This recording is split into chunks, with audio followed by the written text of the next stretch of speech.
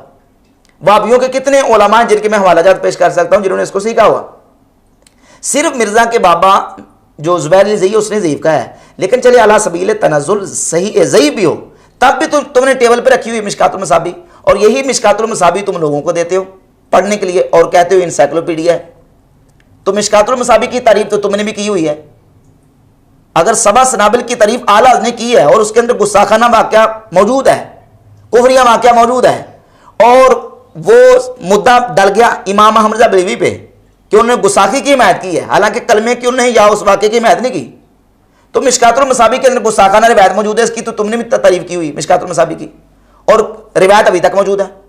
اور پھر صحیح بخاری کے اندر 6982 نمبر روایت کے اندر جو واقعہ کہ نبی علیہ الصلوۃ والسلام نے خودکشی کرنے کا ارادہ کیا مرزا جرمی کے بیان کے مطابق، اور اس نے باقاعدہ ایک تھمبنیل بھی لگایا ہوا ہے، کیا نبی صلی اللہ علیہ وسلم نے خودکشی کرنے کا ارادہ کیا؟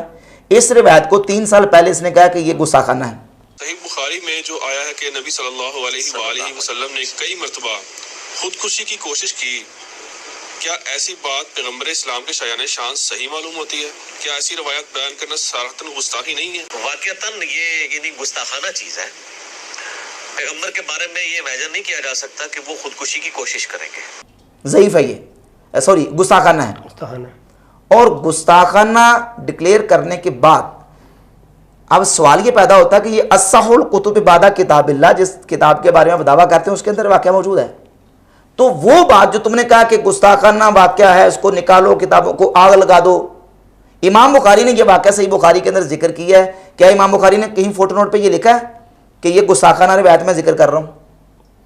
کسی حدیث کے شارح نے، فتح الباری کو اٹھا لیں، عمدۃ القاری کو اٹھا لیں، ارشاد الساری کو اٹھا لیں، ان میں سے شارحین میں سے کسی نے یہ کہا کہ یہ واقعہ گستاخانہ ہے؟ مرزا نے اس کو کہا گستاخانہ۔ اب چونکہ مرزا کہہ چکا تھا اور جو اس نے دعوے کیے تھے تصوف کی کتابوں کے خلاف، ان دعووں کے مطابق ان کتابوں کے بارے میں بھی وہ فتویٰ آتا تھا کہ ان کو جلا دیا جائے اور ان میں سے یہ واقعات نکالے جائیں، نہ واقعہ نکال سکتا ہے نہ جلا سکتا ہے۔ تو اب 3 سال بعد یو ٹرن لیتے ہوئے یہ رجوع کر لیا اس سے۔ بخاری شریف میں حدیث ہے کہ نبی علیہ السلام نے خودکشی کی کوشش کی، کیا یہ حضور علیہ السلام کے بارے میں گستاخی نہیں ہے؟ نعوذ باللہ۔ دیکھیں میں نے بھی کسی زمانے میں یہ جذبات میں آ کے بول دیا تھا کہ یہ گستاخانہ بات ہے۔ اب سوال یہ پیدا ہوتا ہے کہ مرزا بتایا کہ رجوع کس نے کروایا؟ چشتی رسول اللہ سے کہتا ہے رجوع میں نے کروایا ہے، میرے حوالے سے جو ہلکے لفظ استعمال کرتا میں نہیں کروں گا، مجھے رجوع مرزا انجینئر نے کروایا ہے۔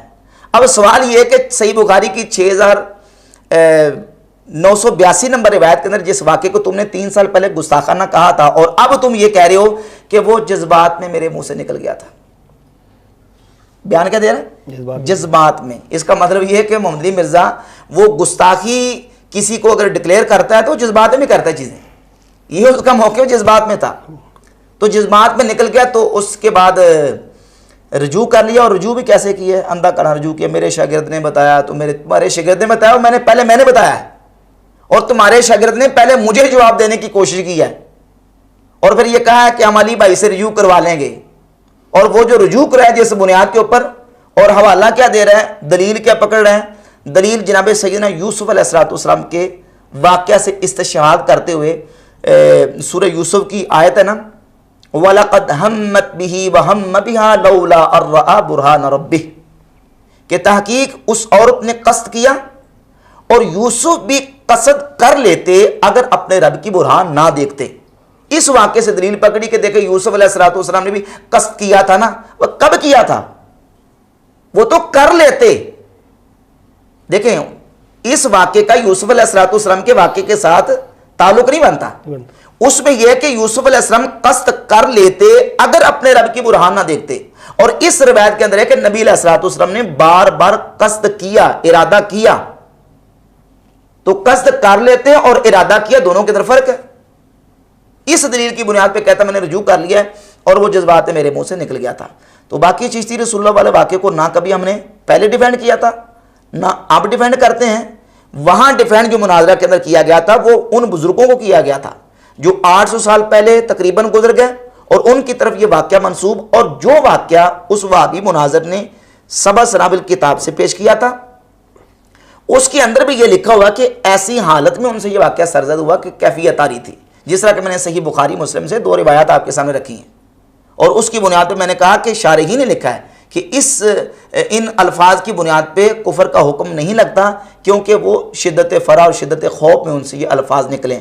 اور باقی اس حوالہ سے ایک اور بھی میں مرزا محمد علی کے ریفرنس سے پیش کر دیتا ہوں کہ مرزا محمد علی نے دیوبندی تبلیغی جماعت کے مبلغ طارق جمیل صاحب کی کتاب ہے گلدستہ اہل بیت، اس کی تعریف کی ہے، اور اس کتاب کے بارے میں نبی کریم علیہ الصلوۃ والسلام کی ذات اقدس کے حوالے سے خواب بھی بیان کیا، یعنی حضور علیہ الصلوۃ والسلام نے اس کتاب کو پسند کیا۔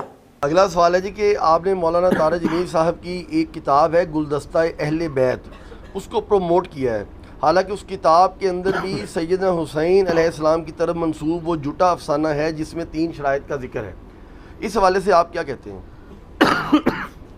میرے بھائی میں تو مشکات المصابیح کو بھی پروموٹ کرتا ہوں، اس کا قطعاً یہ مقصد نہیں کہ مشکات کے اندر جو کچھ لکھا ہوا ہے وہ ٹھیک ہے، ضعیف روایتیں بھی ہیں۔ اگر میں آپ کو کہوں کہ کتب ستہ پڑھیں تو اس میں ترمذی میں تو 30% احادیث ضعیف ہے، تو آپ کہیں جی آپ نے ترمذی پروموٹ کی تھی تو اس میں تو ضعیف حدیثیں نکلی، تو میں نے کب یہ کہا تھا کہ ترمذی میں جو کچھ 2 گتوں کے درمیان لکھا ہوا ہے وہ ٹھیک ہے؟ وہ سر ایک ہی کتاب ہے اللہ کی کہ جو 2 گتوں کے درمیان سب کچھ ٹھیک لکھا ہوا ہے۔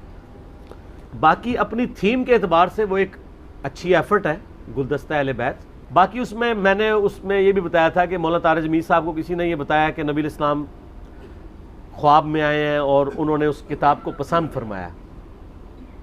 اس کا قطعاً یہ مقصد نہیں ہے کہ نبی الاسلام نے کوئی چیز پسند فرمائی ہے تو اس کا یہ مطلب ہے کہ 100% اس میں سب کچھ ٹھیک لکھا ہوا ہے۔ کسی کو پسند نہ پسندیدگی کا معاملہ 100% نہیں ہوتا۔ اگر آپ کو کوئی بندہ پسند ہے تو کیا آپ اس کی 100% عادتوں کو پسند کر رہے ہوتے ہیں؟ نہیں، چاند ایک باتیں آپ کو اچھی لگ رہی ہوتی ہیں۔ گلدستہ اہل بیت والی کتاب کو اب سوال یہ کیا گیا مرزا محمد علی سے کہ آپ نے تو اس کی تعریف کی ہے اور اس کے بارے میں یہ خواب بھی کسی کا بیان کیا ہے، تو اس کتاب کے اندر تو ضعیف اور کمزور قسم کی روایات بھی ہیں، تو مرزا نے اس کا یہ جواب دیا کہ کسی کتاب کی تعریف کرنا یا نبی علیہ الصلوۃ والسلام کی بارگاہ اقدس میں کسی کتاب کا اس طرح پسند ہونا، اس بات کی دلیل کہ اس کی ہر بات ہی صحیح ہو۔ جب اپنی بات آتی ہے تو لمی پا لیندے ہو، اور جب ہماری بات آتی ہے تو آپ کہتے ہیں اعلیٰ نے تعریف کر دی ہے سبع سنابل کی، ثابت ہو گیا کہ چشتی رسول اللہ یہ بریلویوں کا بنیادی عقیدہ ہے۔ بہت بڑا بہتان ہے، الزام ہے، جھوٹ ہے۔ اس حوالے سے اگر کوئی اور بات آپ نے کریں تو کر لیں تاکہ یہ سارا مسئلہ آج کلیئر ہو جائے۔ جزاکم اللہ خیرہ۔ مین چیز یہی تھی کہ عوام یہی سمجھ رہی ساری کہ آپ ان چیزوں کو ڈیفینڈ کرتے ہیں، اور کوئی بھی آپ سے کوئی ایسا سوال کر نہیں رہا تھا۔ آپ نے ویسے اس پہ کافی ویڈیوز بنا دی ہیں، لیکن ہمارا مقصد یہی تھا کہ آپ کے جو فرقہ واری چل رہی ہے ان دوروں میں، اور لوگ ہمیں بار بار کہہ رہے ہیں کہ بھائی جو اہل سنت کا مین موقف ہے اور جو یہ چشتی رسول اللہ ہمارا بنیادی عقیدہ ہے، اس کی وجہ سے میں اٹلی سے چلا ہوں اس معاملے کو لے کے، یہاں تک کہ اس سوال میں پہلے کر چکا ہوں علی بھائی سے بھی، یہ میرے انٹرویو ہو چکا ان سے پہلے، تو میرے دل میں خواہش تھی کہ میں آپ کے پاس بیٹھ کے یہ چیز کو حل کیا جائے۔ تو جزاکم اللہ خیرہ۔ بس یہ چیز ہے کہ جن کتابوں میں یہ بھی آ رہا ہے وہ تو ایسا پرنٹر چھاپ رہے ہیں، تو ان سے عرض تو کی جا سکتی ہے کہ ایسے واقعے جو کمزور واقعے ہیں ان کو ختم کیا جائے، اور آنے والی جو نسل ہے ان میں جو ایسی چیزیں آ رہی ہیں جس وجہ سے معاملات خراب ہو سکتے ہیں، تو ایسی چیزوں کو نہ ہی چھاپا جائے تو بہتر ہے۔ میں کہتا ہوں اصولی طور پہ ہوتا یہ کہ اگر کوئی کتاب چھپتی آ رہی ہے نا اور اس میں کوئی ایسی بات ہے جو اصولی طور پہ غلط ہے، تو اصول یہ ہوتا ہے کتابوں کے حوالے سے کہ آپ فٹ نوٹ پہ حاشیے میں نیچے نوٹ لکھ دیں کہ اس کتاب کے اندر یہ جو بات ہے یہ بات غلط ہے یا یہ واقعہ ان کی طرف غلط منسوب ہے، ٹھیک ہے نا، اصولی طور پہ ہونا یہ چاہیے۔ تو ٹھیک ہے، جو محققین جو ریسرچر ہیں جب کسی کتاب کے اوپر تحقیق اور ریسرچ کرتے ہیں تو ان کو ایسا کرنا چاہیے، دلائل سے جب چیز ثابت ہو جائے کہ یہ واقعہ غلط منسوب ہے تو فٹ نوٹ پہ لکھ دینا چاہیے کہ یہ واقعہ غلط منسوب ہے، بس۔ اسی طریقے سے جیسے روایات کتابوں کے اندر جھوٹی احادیث موجود نہیں ہیں، حدیث کی کتابوں کے اندر من گڑت احادیث ہیں، تو محدثین لکھ دیتے ہیں کہ یہ روایت ضعیف ہے یا من گڑت ہے یا موضوع ہے، تو اس طریقے سے ہونا چاہیے۔ جزاکم اللہ خیرہ جی۔ ہمارا جو آج کا مقصد تھا یہاں پہ آنے کا، جو میرے دل میں سوالات تھے مفتی صاحب کے متعلق بھی اور اہل سنت کے عقیدے کے متعلق بھی، تو الحمدللہ میں کافی ان جوابات سے الحمدللہ میں ایگری کرتا ہوں. اور جو آپ پہ الزامات لگائے گئے تھے، اہل سنت پہ الزامات لگائے گئے تھے، ایزا آپ نے ریفرنس کے ساتھ حدیثیں بیان کر کے قرآن پاک کی آیتیں بیان کر کے ہمیں الحمدللہ کلیئر کیا. پھر بھی آپ سب سے گزارش ہے آپ ان ویڈیوز کو دیکھیں، اور اس پہ اگر آپ کے پاس کوئی اور اس بارے میں سوال آیا آپ ہم تک پہنچا سکتے ہیں. مفتی صاحب ہمارے ساتھ کانٹیکٹ میں الحمدللہ. مجھے الحمدللہ اس چیز کا فخر ہے کہ میں کسی مفتی صاحب کو میسج کروں تو شاید ہفتے بعد جواب آئے، لیکن مفتی راجد صاحب کو جب بھی ہم نے رابطہ کیا ہے تو الحمدللہ فل فور جواب آیا. تو اس بارے میں جزاکم اللہ خیرہ، اور آپ سے انشاءاللہ رابطہ رہے گا. جو بھی معاملات ہوئے انشاءاللہ آگے بھی انشاءاللہ آپ سے رابطہ کیا جائے گا. جزاکم اللہ خیر. استقامت عطا فرمائیے. بہت شکریہ.